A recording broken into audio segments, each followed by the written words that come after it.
What's up guys, Mr. Holton here, and today we're going to be looking at the possibility of Cerberus returning for Mass Effect 4 or 5, and I'm not going to lie to you guys, I have a pretty strong feeling that this theory might become a reality in the future. But before we delve into that, just who are Cerberus? And why would they return for the next game? Well, Cerberus is an in-game organization that first serves as a small enemy faction. Then they become Shepards' allies in Mass Effect 2, only for them to betray us later on. As the head of the organization, the Illusive Man becomes one of the main antagonists in Mass Effect 3. Now this isn't exactly new information for anyone who's played through the entire Mass Effect trilogy, but for anyone who's, out of the loop, then here's the rundown. Cerberus is a pro-human organization that was formed after the First Contact War, which happened way before the events of Mass Effect. I covered the First Contact War and the background of the Illusive Man in another video, so check that out if you want to. I've left it in the description for you to watch later. But anyway, the Illusive Man formed Cerberus because of his belief that humanity needed something akin to a guardian to stave off any external threats, that being other species in the Milky Way galaxy and beyond. Hence the name Cerberus, reflecting the three-headed guardian dog that guards the gates to Hades in Greek mythos. Now, Cerberus does a lot of, shady behind-the-scenes stuff, that being covert operations. These missions they carry out is in order to propel humanity forward, and these missions can range from assassinations to secret deals and experimentation with unknown technology, which usually ends up in horrible mistakes, like the Overlord project.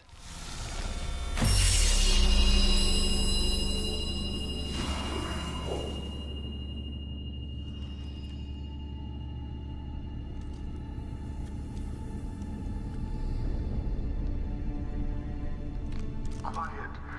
Please, make it stop.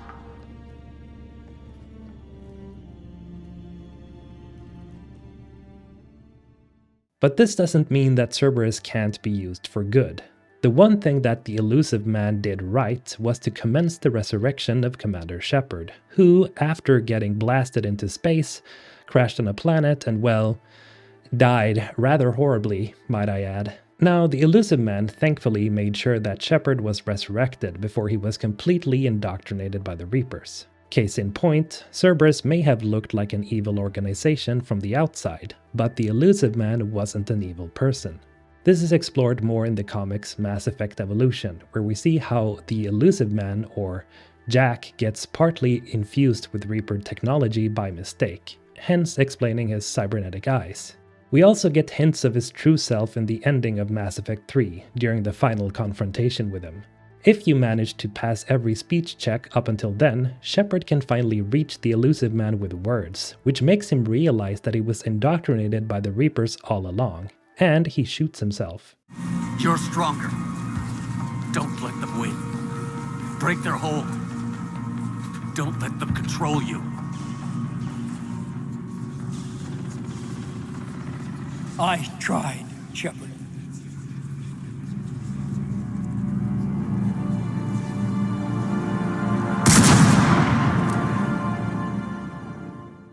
Of course, this scene can go down in several different ways, but at least in this one we can see that Jack is still in there somewhere. Okay, so what are the hints that we may see Cerberus returning in the future then? I mean, the Illusive Man is seemingly dead, so wouldn't they just fall apart as an organization?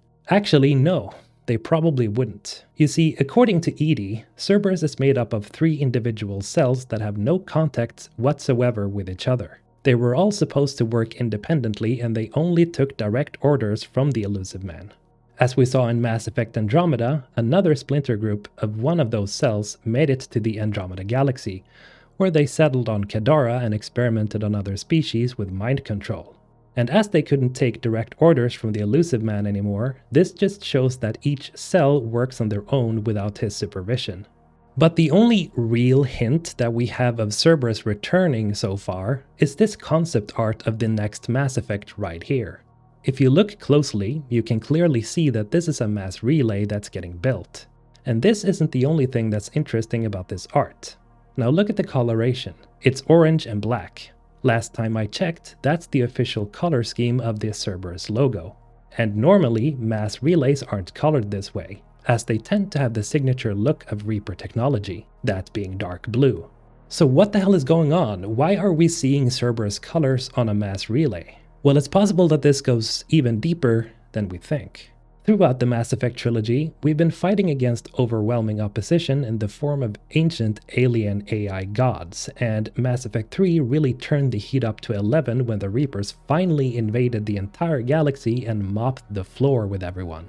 And from what I've seen as a content creator on YouTube specifically talking mostly about Mass Effect, it's pretty apparent that most of you guys want to see something that's maybe not ancient aliens come to destroy us or convert us all into goo. And I completely understand. It'd be nice to see conflicts and wars that aren't rooted in the continued preservation of all life in the galaxy. We've already dealt with the question of technological singularity and AIs. So what would make the most sense for the next conflict then? Well, as some of you guys may remember, I made a video just a while ago about 5 possible future villains. In this video, I touched on the possibility of having a brewing galactic conflict that ends in a full-scale war between every major species. And I think this is the most logical way to go right now for the series. And at the center of this brewing conflict, there could be this teeny tiny little organization that wants to put humanity at the forefront of everything. Cerberus could be the reason that the galaxy erupts into full-scale war. We know that they're experts at manipulating the political scene, and they're backed by super-rich human supremacists all over the galaxy.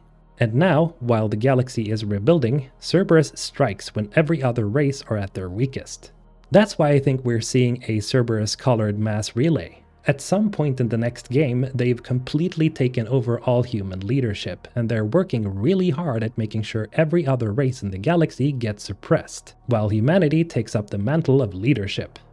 This, of course, does not go over well with any of the other species, but they can't really do much about it since Cerberus has gained control of basically everything. The newly constructed mass relays, the harvested technology of the Reapers, and more has put humanity so much more on the forefront. And it's up to our new protagonist to gather up a crew of both old squad members and new individuals in order to stop Cerberus from completely taking over the entire galaxy. Maybe that's why Liara is searching for Shepard, because she knows that Shepard is the ultimate cure to Cerberus. And who knows, maybe the Illusive Man survived after all. We know that the Lazarus technology was used to bring Shepard back to life, and Shepard was in a way worse state than the Illusive Man was at the point of his death. So it's not impossible that we might see a resurrected Illusive Man who, by this point, has become a shell of his former self. Or a shell of a shell, because he was very much a shell of his former self in the ending of Mass Effect 3. Or maybe the Lazarus project was used in conjunction with Reaper technology to make him into an AI, which would reflect the control landing of Mass Effect 3 in a way. The Illusive Man sought control and immortality, and he got both. Anyway, as I said before, Cerberus could very well work as an organization without the Illusive Man pulling their strings. So his inclusion in the story wouldn't really be necessary at all. But I want to hear what you guys think. Do you think that this could be a cool scenario for the next Mass Effect and, having Cerberus being the main villain again? Or are we done with them at this point? Comment below and let me know. And as always, have a great day, guys. Mr. Holton, signing out.